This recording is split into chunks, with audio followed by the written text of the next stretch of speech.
Doa Bapa kami. Bapa kami yang di surga, dikuduskanlah namamu, datanglah kerajaanmu, jadilah kehendakmu di bumi seperti di surga. Berikanlah kami pada hari ini makanan kami yang secukupnya, dan ampunilah kesalahan kami seperti kami juga mengampuni orang yang bersalah kepada kami. Tetapi lepaskanlah kami daripada yang jahat, karena Engkaulah yang punya kerajaan dan kuasa dan kemuliaan sampai selama-lamanya. Amin. Selesai. Selamat siang Pak Joshua. Di sini saya akan menjelaskan makna dari doa Bapa kami. Oke. Mulai dari yang pertama, yaitu Bapa kami yang di surga. Maknanya adalah pencipta langit dan bumi. Adalah Bapa kita. Kita mempunyai hubungan yang erat karena Dia adalah Bapa kita dan kita adalah anaknya. Kasih Bapa tidak akan lari dan jauh dari kehendaknya. Kedua, dimuliakanlah namamu.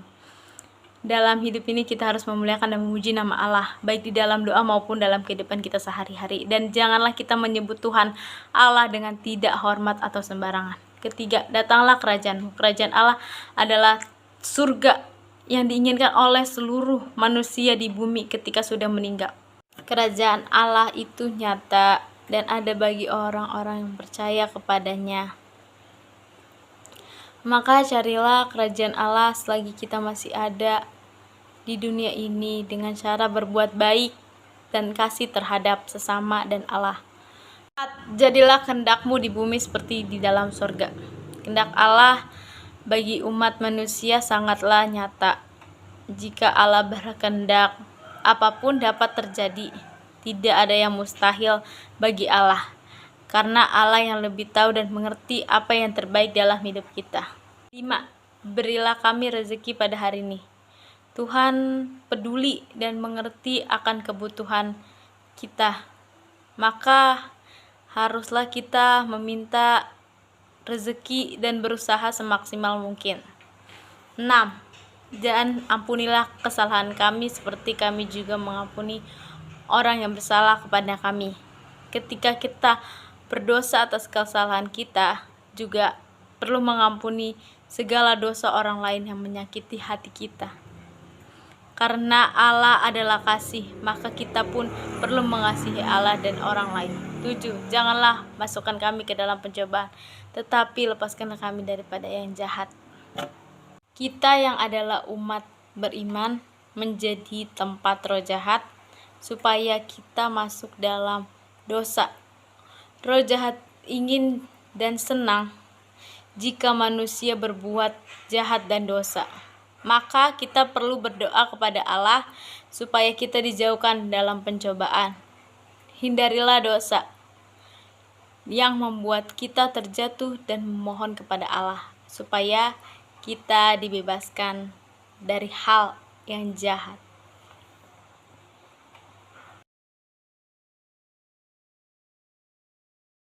10 hukum Taurat. 1. Jangan ada padamu Allah lain di hadapanku. 2.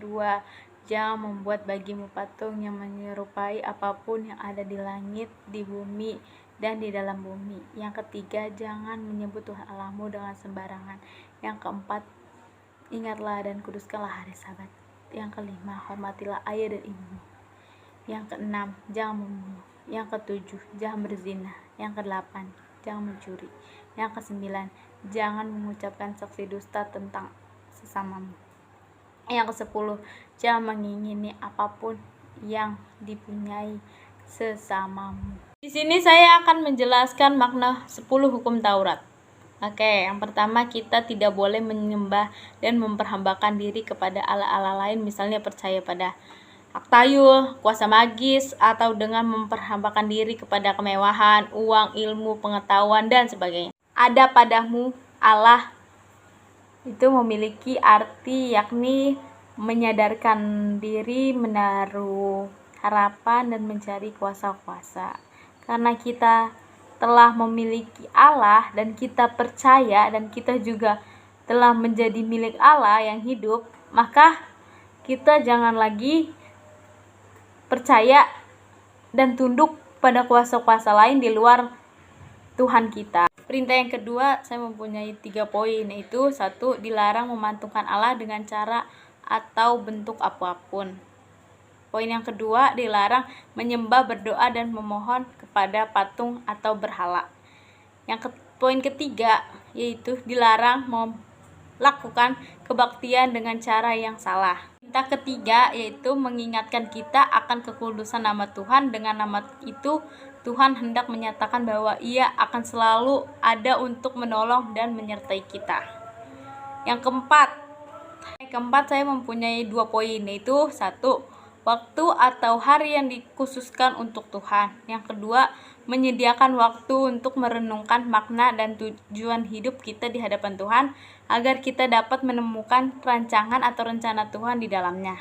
Perintah yang kelima, mereka adalah orang yang pertama kali mempunyai hubungan dengan kita. Selain itu juga kalimat ini merujuk pada orang yang lebih tua seperti tokoh agama, guru, pemerintah, atasan kita, dan lain-lain. Yang keenam, untuk dapat menghargai hidup manusia, hal ini dikarenakan hidup adalah anugerah yang mulia. Perintah yang ketujuh, perintah ini mengajarkan kita untuk menjaga kesucian tubuh kita. Yang kedelapan, kita harus menghargai milik dan hak orang lain. Kesembilan, saya juga mempunyai 3 poin, yaitu 1, selalu hidup dalam kejujuran. Yang kedua, menjaga dan memperjuangkan kebenaran. Yang ketiga, menjaga mulut kita sebagai alat komunikasi dengan berbicara yang baik dan sopan. Perintah yang ke-10, ini bersifat batiniah, yakni tentang keinginan. Jika kita mampu menguasai keinginan-keinginan, tentulah kita tidak akan memiliki keinginan untuk menguasai milik orang lain. Menyebutkan hukum kasih, yaitu kasihilah Tuhan Allahmu dengan segenap hatimu dan dengan segenap jiwamu dan dengan segenap akal budimu. Itulah hukum yang terutama dan yang pertama. Dan hukum yang kedua yang sama dengan itu ialah kasihilah sesama manusia seperti dirimu sendiri. Pada kedua hukum inilah tergantung seluruh hukum Taurat dan kitab para nabi.